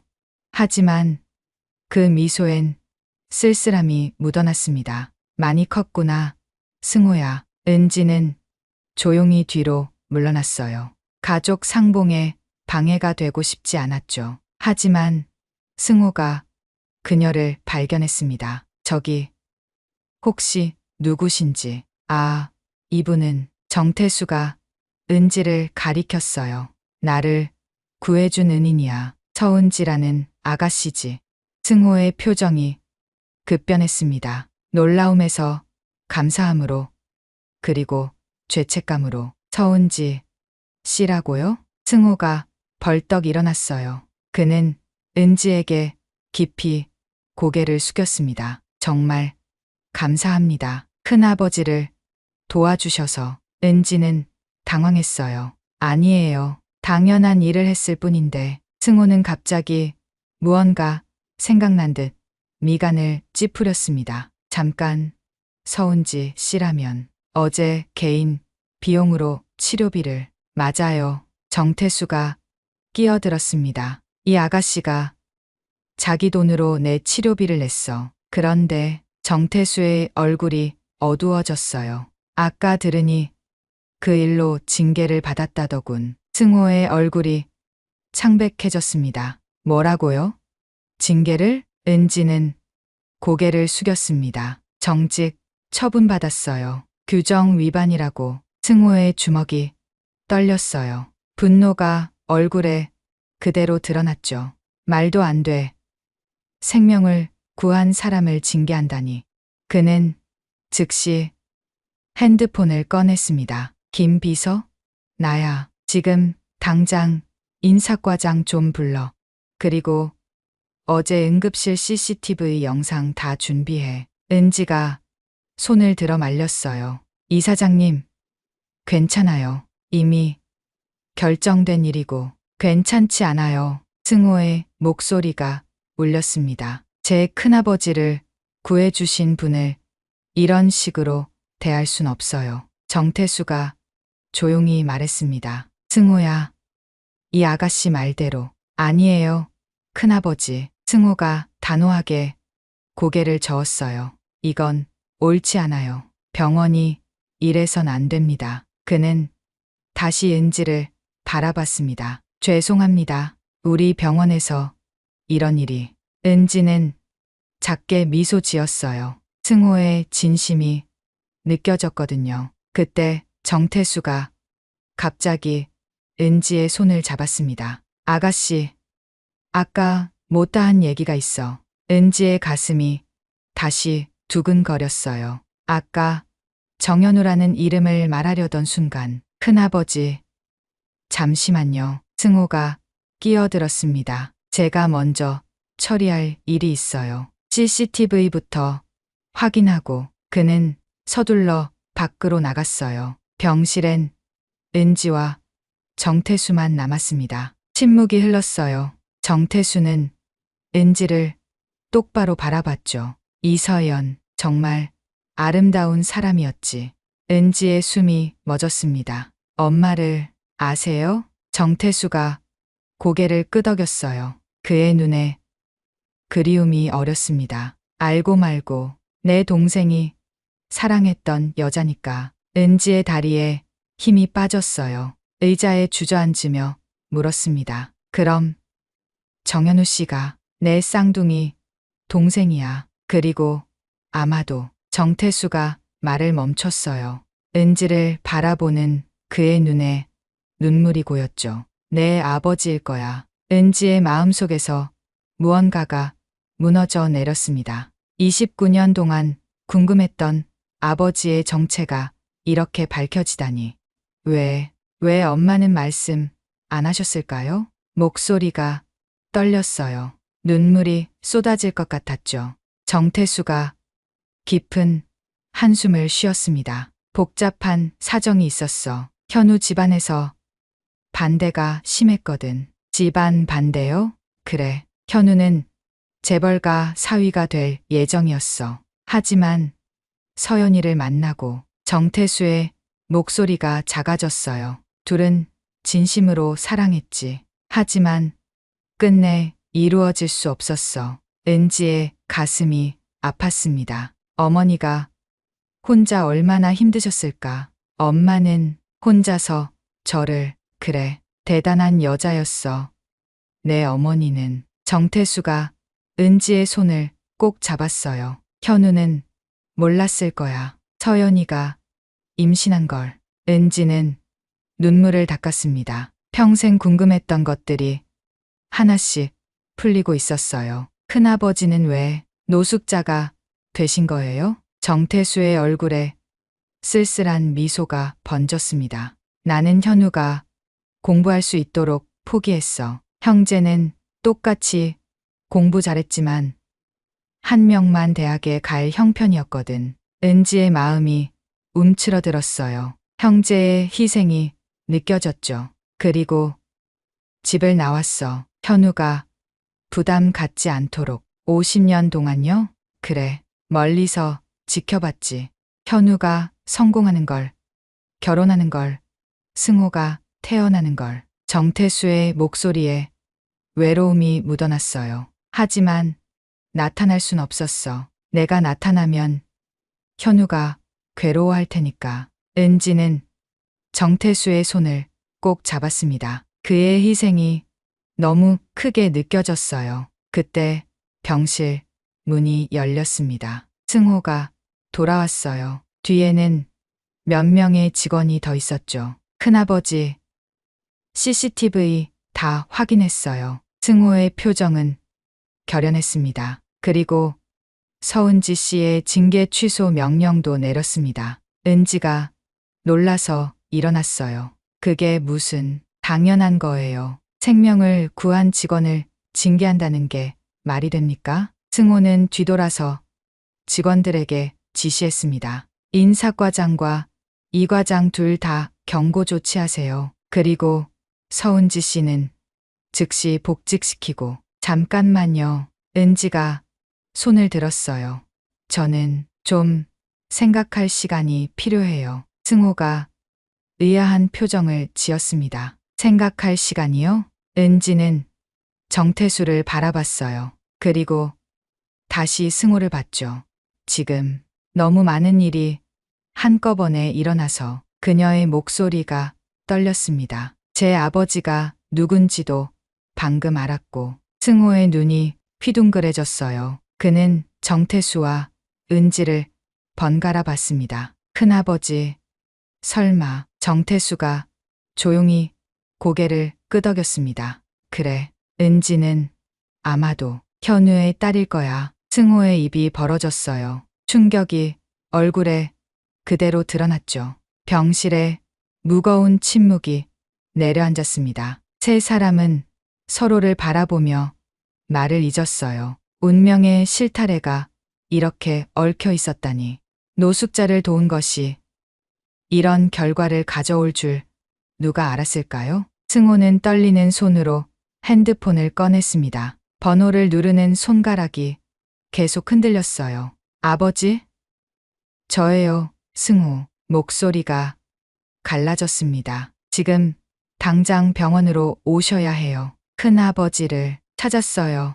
전화 너머로 침묵이 흘렀습니다. 그리고 정현우의 놀란 목소리가 들렸죠. 뭐라고?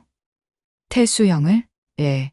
그리고 승호는 은지를 바라봤어요. 그녀는 창백한 얼굴로 의자에 앉아 있었죠. 더 중요한 일이 있어요. 직접 오셔서 확인하셔야 해요. 전화를 끄는 승호는 은지에게 다가갔습니다.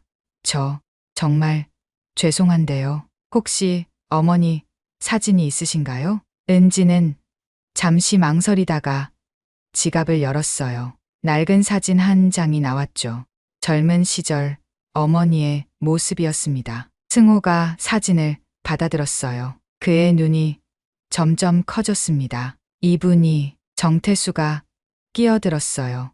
이서연이야. 현우가 미친 듯이 사랑했던. 승호의 손이 떨렸습니다. 그는 사진을 은지에게 돌려주며 말했어요. 아버지께서 책상 서랍에 늘 간직하시던 사진과 같은 분이에요. 은지의 마음속에서 뭔가가 툭 하고 끊어졌습니다. 어머니도 그 사람을 잊지 못했던 것처럼 그 사람도 어머니를 잊지 못했던 거군요. 30분 후 병실 문이 열렸습니다. 정현우가 들어섰어요. 백발이 성성한 노신사였지만 여전히 위험이 있었죠. 그가 정태수를 보는 순간 두 노인의 눈에서 동시에 눈물이 흘렀습니다.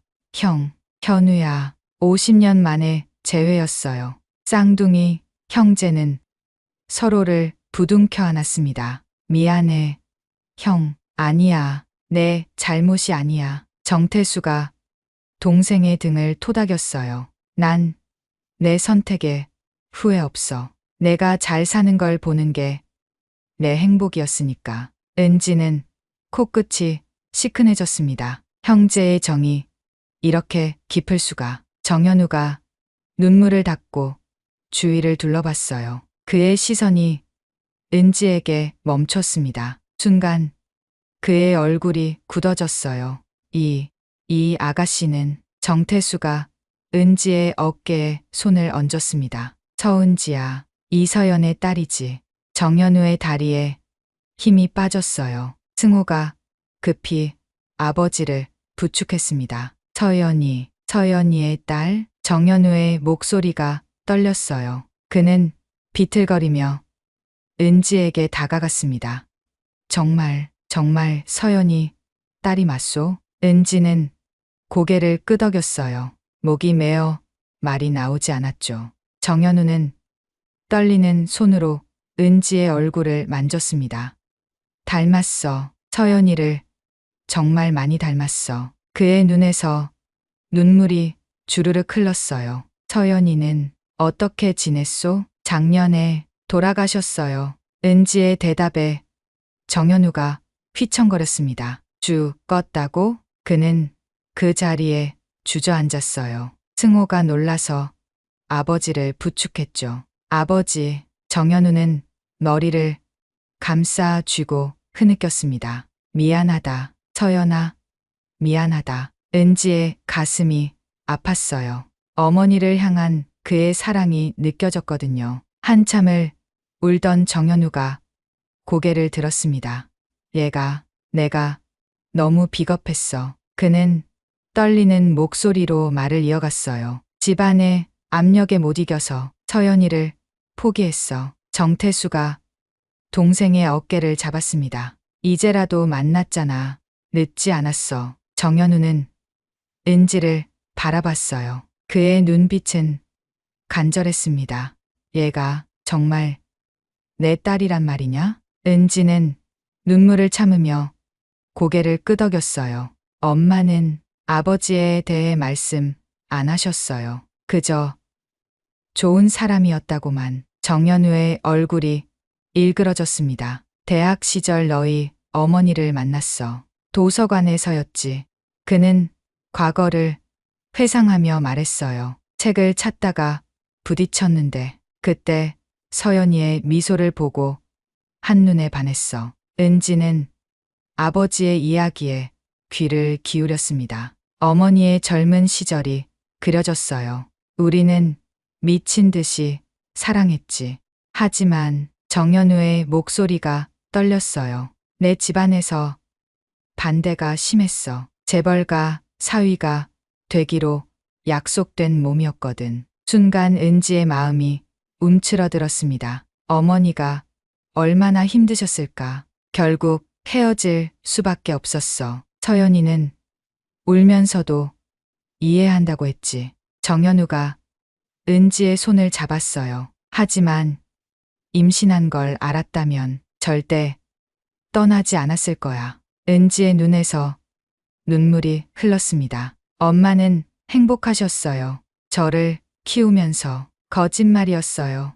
어머니는 늘 외로워하셨죠. 하지만 은지는 아버지를 위로하고 싶었습니다. 정말 그랬을까? 정현우의 눈빛이 애절했어요. 그래요. 늘 밝게 웃으셨고 좋은 엄마였어요. 정현우는 은지를 바라보며 울었습니다. 미안하다. 정말 미안하다. 은지도 더 이상 참을 수 없었어요. 29년 만에 만난 아버지 앞에서 펑펑 울었습니다. 승호는 조용히 자리를 피해줬어요. 가족들끼리 시간이 필요하다고 생각했죠. 정태수가 두 사람을 바라보며 말했습니다. 이제라도 만났으니 다행이야. 늦었지만 정현우는 은지를 꼭 안았어요. 내가 있었다니. 서연이가 혼자 얼마나 힘들었을까. 은지는 아버지의 품에서 어린아이처럼 울었습니다. 태어나서 처음 느껴보는 아버지의 품이었어요. 엄마는 원망하지 않으셨어요. 정말이냐? 예. 늘 좋은 추억만 간직하셨어요. 정현우의 울음소리가 더 커졌습니다. 내가 죽어서 서연이를 만나면 용서해 줄까? 은지는 고개를 들어 아버지를 바라봤어요. 엄마는 이미 용서하셨을 거예요. 사랑하셨으니까. 정현우는 딸의 머리를 쓰다듬었습니다. 고맙다. 이렇게라도 만나게 되어서. 병실에는 가족의 눈물이 가득했어요. 50년의 이별, 29년의 공백이 마침내 메워지는 순간이었죠. 정태수가 조용히 미소 지었습니다. 운명이란 게 참 묘해. 내가 쓰러진 걸 은지가 도와줬고 그 덕분에 우리가 다시 만났으니. 정현우가 형을 바라봤어요. 형이 연결해 준 거야. 고마워. 형. 은지는 두 노인을 번갈아 봤습니다. 노숙자를 도운 작은 선행이 이런 기적을 만들다니. 어머니가 하늘에서 이끌어 주신 걸까요? 그때 병실 문이 열렸어요. 승호가 들어왔습니다. DNA 검사를 신청했어요. 확실하게 하려고요. 정현우가 고개를 끄덕였어요. 그래. 하지만 내 마음은 이미 알고 있다. 그는 은지를 다시 한 번 꼭 안으며 말했습니다. 넌 내 딸이야. 서연이와 나의. 은지는 아버지의 품에서 처음으로 완전함을 느꼈습니다. 29년간의 빈자리가 채워지는 순간이었어요. 일주일이 지났습니다. DNA 검사 결과가 나오는 날이었어요. 은지는 병원 대기실에서 초조하게 기다리고 있었습니다. 옆에는 정현우가 앉아 있었죠. 그의 얼굴도 긴장되어 보였어요. 괜찮아. 이미 마음으로는 알고 있잖아. 현우가 은지의 손을 잡으며 말했습니다. 따뜻한 손길이었어요. 예. 그래도 떨려요. 은지의 목소리가 작게 떨렸습니다. 검사실 문이 열렸어요. 의사가 봉투를 들고 나왔죠. 정현우 씨, 서은지 씨. 두 사람이 동시에 일어났습니다. 의사는 미소를 지으며 결과지를 건넸어요. 축하드립니다. 99.99% 일치합니다. 생물학적 부녀 관계가 확실해요. 은지의 눈에서 눈물이 흘렀습니다. 이미 알고 있었지만 확인하니 더욱 실감이 났어요. 현우도 눈시울이 붉어졌죠. 고맙습니다. 정말 고맙습니다. 그는 은지를 꼭 안았어요. 이제 정말 우리 딸이구나. 은지도 아버지를 꼭 안았습니다. 29년 만에 찾은 가족의 품이 이렇게 따뜻할 줄이야. 그때 승호가 복도를 걸어왔어요. 결과 나왔어요? 현우가 고개를 끄덕였습니다. 그래, 은지는 정말 내 딸이야. 승호의 얼굴에 미소가 번졌어요. 그럼 제겐 누나가 생긴 거네요? 은지가 놀란 표정을 지었습니다. 동생이라니 평생 혼자였는데 갑자기 가족이 이렇게 많아지다니 누나라고 부르기엔 좀 어색한데요. 승호가 웃으며 손을 내밀었어요. 그럼 편하게 은지 씨라고 할게요. 잘 부탁드려요. 은지도 미소 지으며 악수했습니다. 저도 잘 부탁해요. 승호 씨. 순간 마음이 따뜻해졌어요. 가족이 된다는 게 이런 거구나. 세 사람은 정태수의 병실로 향했습니다. 큰아버지도 이 소식을 들으면 기뻐하실 거예요. 병실 문을 열자 정태수가 창밖을 바라보고 있었어요. 큰아버지, 승호가 부르자 태수가 고개를 돌렸습니다. 다들 왔구나. 그의 표정이 밝아졌어요. 하지만 뭔가 평소와 달라 보였죠. DNA 결과 나왔어요. 은지는 정말 아버지 딸이에요. 정태수가 미소를 지었습니다. 그럼 그렇지. 내가 봐도 붕어빵이던데. 다들 웃었어요. 하지만 현우는 형의 표정이 신경 쓰였습니다. 형, 어디 불편한 데라도 있어? 태수가 머리를 긁적였어요. 요즘 자꾸 깜빡깜빡해. 아까도 간호사 이름을 못 알아봤어. 현우의 표정이 어두워졌습니다. 설마 의사를 불러야겠어. 승호가 서둘러 나갔어요. 잠시 후 의사가 들어왔습니다. 간단한 검사를 하더니 고개를 끄덕였죠. 추가 검사가 필요하겠네요. 치매 초기 증상일 수 있습니다. 은지의 가슴이 철렁 내려앉았어요. 이제 막 가족이 됐는데 큰아버지가 아프시다니. 치료할 수 있나요? 의사가 차분히 설명했습니다. 초기라면 진행을 늦출 수 있어요. 약물 치료와 인지 치료를 병행하면. 현우가 형의 손을 꼭 잡았어요. 형, 걱정하지 마. 최고의 치료를 받게 해줄게.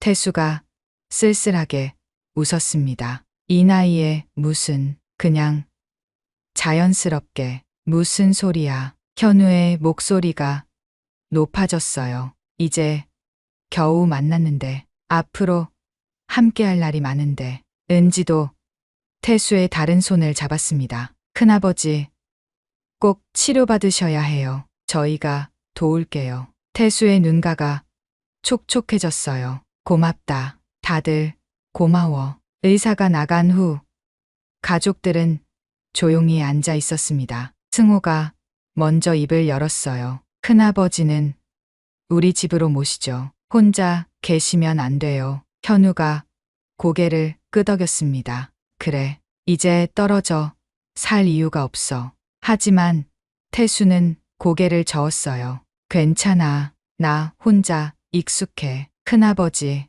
은지가 목소리를 높였습니다. 가족이 뭔지 아세요? 힘들 때 함께하는 거예요. 그녀의 단호한 목소리에 모두가 놀랐어요. 평소 조용한 은지가 이렇게 강하게 나오다니. 저도 29년 동안 혼자였어요. 엄마가 돌아가신 후엔 정말 외로웠죠. 은지의 목소리가 떨렸습니다. 하지만 이제 가족이 생겼잖아요. 큰아버지도 저희와 함께 사셔야 해요. 태수는 은지를 바라봤어요. 그녀의 진심이 느껴졌죠. 정말 괜찮을까? 당연하죠. 현우가 힘주어 말했습니다. 형이 날 위해 평생 희생했잖아. 이제 내가 형을 돌볼 차례야. 태수의 눈에서 눈물이 흘렀어요. 미안하다. 폐가 되는 것 같아서. 폐라니요. 가족인데. 승호가 따뜻하게 말했어요. 우리 집 넓으니까 큰아버지 방도 충분해요. 은지가 태수의 손을 꼭 잡았습니다. 큰아버지가 저를 이 가족과 연결해 주셨잖아요. 이제 저희가 큰아버지를 돌려드릴게요. 감동의 물결이 병실을 가득 채웠어요. 현우는 형을 바라보며 말했습니다. 50년을 떨어져 살았어. 이제 남은 시간은 함께하자. 태수는 더 이상 말하지 못했어요. 그저 고개를 끄덕일 뿐이었죠. 승호가 밝게 말했습니다. 그럼 퇴원, 수속 준비할게요. 오늘부터 한 집에서 살아요. 은지는 갑자기 생각이 났어요. 저도 같이 살아도 될까요? 모두가 그녀를 바라봤습니다. 혼자 사는 원룸은 너무 외로워서 현우가 활짝 웃었어요. 당연하지. 넌 내 딸이니까. 승호도 고개를 끄덕였습니다. 누나, 방도 준비할게요. 아니, 은지 씨 방도요. 은지의 가슴이 벅차올랐어요. 진짜 가족이 되는구나. 그날 오후 태수는 퇴원했습니다. 정씨 가족의 대저택 앞에 선 은지는 입이 벌어졌어요. 여기가 집이에요? 승호가 웃으며 대답했습니다. 이제 은지 씨 집이기도 해요. 커다란 문이 열렸어요. 직원들이 나와 인사했죠. 어서 오세요. 태수는 어색해하며 들어갔고 은지도 조심스럽게 따라갔어요. 현우가 두 사람을 안내했습니다. 여기가 형 방이야. 그리고 은지, 내 방은 이쪽. 넓고 깨끗한 방이었어요. 은지는 꿈만 같았죠.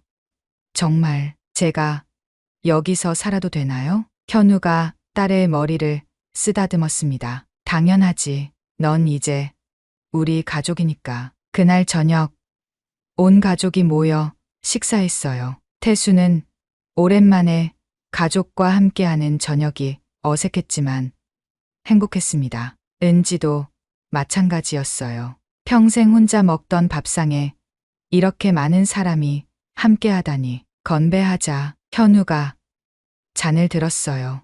우리 가족의 새로운 시작을 위해. 모두가 잔을 들었습니다. 가족을 위하여. 잔이 부딪히는 소리가 정겨웠어요. 은지는 주위를 둘러봤습니다. 아버지, 큰아버지, 동생. 29년 만에 찾은 가족들이 이렇게 따뜻할 줄이야. 엄마, 저 이제 혼자가 아니에요. 마음속으로 어머니께 말했어요. 엄마가 늘 말씀하셨죠. 착하게 살면 좋은 일이 생긴다고. 노숙자를 도운 작은 선행이 이런 기적을 만들었습니다. 은지는 행복한 미소를 지었어요. 이제 진짜 가족이 되었으니까요. 봄이 왔습니다. 병원 앞 벚꽃이 활짝 피었어요. 은지는 병원 정문 앞에 서서 깊게 숨을 들이마셨습니다. 2달 만에 복직이었죠. 은지 씨, 뒤에서 부르는 소리에 돌아보니 승호가 서 있었어요. 오늘부터 출근이죠.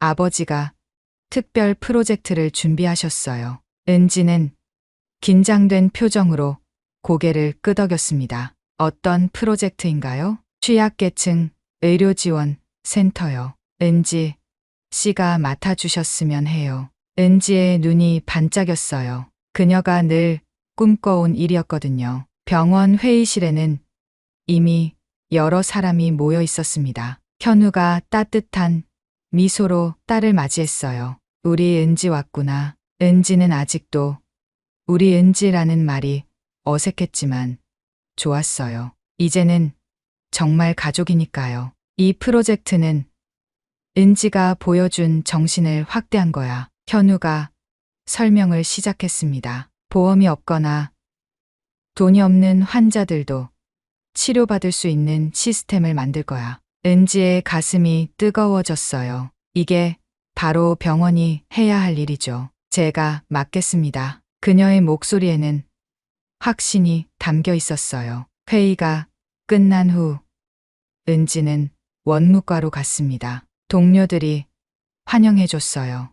은지야, 돌아왔구나. 혜진이 달려와 안았습니다. 그동안 무슨 일이 있었던 거야? 듣기로는 대단한 일이. 은지는 쑥스럽게 웃었어요. 나중에 자세히 얘기할게. 일단 일부터 하자. 하지만 모두가 알고 있었죠. 은지가 이 사장의 딸이라는 것을. 이 과장은 은지를 보자 얼굴이 빨개졌어요. 자신이 그렇게 구박했던 직원이 사장님 딸이었다니. 아니, 은지 씨. 더듬거리는 이 과장을 보며 은지는 담담하게 말했습니다. 그냥 예전처럼 대해주세요. 전 똑같은 직원이에요. 이 과장은 머리를 긁적이며 자리로 돌아갔어요. 은지는 곧바로 프로젝트 준비에 들어갔습니다. 첫 번째 과제는 의료 사각지대에 있는 사람들을 찾는 일이었어요. 노숙자분들, 이주노동자분들, 독거노인분들. 은지는 리스트를 작성하며 생각했습니다. 큰아버지처럼 도움이 필요한데 받지 못하는 분들이 얼마나 많을까. 퇴근 후 집에 돌아오니 태수가 거실에서 TV를 보고 있었어요. 큰아버지, 오늘 병원 어떠셨어요? 태수는 은지를 보고 환하게 웃었습니다. 아, 우리 은지 왔구나. 치료 잘 받았어. 의사가 많이 좋아졌대. 정말로 태수의 상태는 호전되고 있었어요. 약물 치료와 가족들의 관심 덕분이었죠. 저녁은 드셨어요? 아직. 현우랑 승호 기다리고 있어. 은지는 부엌으로 가서 앞치마를 둘렀어요. 어머니가 해주시던 된장찌개를 끓이기 시작했죠. 좋은 냄새가 나는구나. 태수가 부엌으로 왔어요. 우리 어머니가 된장찌개를 잘 끓이셨거든. 은지의 목소리에 그리움이 묻어났습니다. 서연이가 참 좋은 사람이었지. 태수의 말에 은지는 고개를 끄덕였어요. 큰아버지도 엄마를 아셨군요. 알고 말고 현우가 정말 사랑했으니까. 두 사람이 이야기를 나누는 사이 현우와 승호가 들어왔습니다. 무슨 좋은 냄새가 이렇게 나지? 현우가 웃으며 물었어요. 은지가 된장찌개 끓였어요. 온 가족이 식탁에 둘러앉았습니다. 따뜻한 밥상, 정겨운 대화. 은지는 이 순간이 꿈만 같았어요. 오늘 프로젝트 회의 어땠어? 현우가 물었습니다. 좋았어요. 빨리 시작하고 싶어요. 은지의 눈이 반짝였어요. 그래, 내가 시작한 일이니까 내가 완성하는 거야. 승호도 거들었습니다. 필요한 거 있으면 말해요. 제가 도울게요. 은지는 가족들을 바라보며 미소 지었어요. 이렇게 든든한 지원군이 있다니. 한 달 후 취약계층 의료지원센터가 문을 열었습니다. 첫 번째 환자는 70대 독거노인이었어요. 보험이 없어 치료를 미루고 있었죠. 할머니, 이제 걱정하지 마세요. 저희가 도와드릴게요. 은지의 따뜻한 말에 할머니는 눈물을 흘렸습니다. 고맙소. 정말 고맙소. 은지는 할머니의 손을 꼭 잡았어요. 2달 전 태수를 도왔던 그 마음 그대로였죠. 센터는 입소문을 타고 유명해졌습니다. 다른 병원들도 비슷한 프로그램을 시작했어요. 은지 씨 덕분이에요. 승호가 자랑스럽게 말했습니다. 아니에요. 모두의 노력이죠. 은지는 겸손하게 대답했지만 마음속으로는 뿌듯했어요. 어느 날 현우가 은지를 불렀습니다. 은지야, 내가 은퇴를 생각하고 있어. 은지는 놀란 표정을 지었어요. 은퇴요? 아직 젊으신데 이제 승호에게 맡기고 싶어. 나는 가족과 더 많은 시간을 보내고 싶거든. 현우의 눈빛이 따뜻했어요. 특히 너랑 29년을 놓쳤으니까. 은지의 눈가가 촉촉해졌습니다. 아빠, 처음으로 아빠라고 불렀어요. 현우의 눈에도 눈물이 고였죠. 그래, 우리 딸아, 봄날에 어느 주말 온 가족이 공원으로 나갔습니다. 태수는 휠체어에 앉아 있었지만 표정은 밝았어요. 날씨 참 좋다. 그러게요. 벚꽃도 예쁘고. 은지가 휠체어를 밀며 대답했습니다. 현우와 승호는 나란히 걸었어요. 네 사람은 마치 오래전부터 함께였던 것처럼 자연스러웠죠. 저기서 사진 찍을까? 승호가 벚꽃나무를 가리켰어요. 카메라 앞에 선 네 사람. 은지는 순간 마음이 벅차올랐습니다. 엄마, 보고 계세요? 전 이제 혼자가 아니에요. 찰칵 사진이 찍혔어요. 행복한 가족의 모습이 영원히 기록되었죠. 공원 벤치에 앉아 도시락을 먹는데 태수가 말했습니다. 그날 은지가 날 도와주지 않았으면 이런 날이 없었겠죠.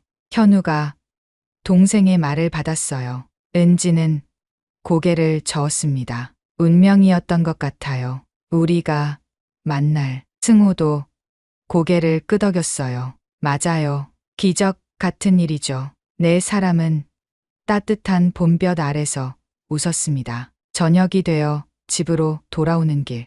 은지는 뒤를 돌아봤어요. 석양빛에 물든 공원이 아름다웠습니다. 이게 행복이구나. 그녀는 생각했어요. 노숙자를 도운 작은 선행이 이런 큰 기적을 만들다니. 어머니가 늘 말씀하셨죠. 착한 일을 하면 좋은 일이 돌아온다고. 은지는 가족들과 함께 걸으며 미소 지었습니다. 이제 그녀는 혼자가 아니었어요. 사랑하는 가족들이 함께였으니까요. 그리고 이 모든 건 그 추운 겨울밤 한 노숙자를 도운 것에서 시작되었습니다. 작은 친절이 만든 큰 기적. 그것이 은지가 배운 인생의 가장 큰 교훈이었습니다. 이 이야기에 마음에 닿았다면 좋아요와 구독 눌러주세요. 주변 분들과 이 영상을 공유하셔서 여러분의 생각을 댓글로 남겨주세요. 감사합니다.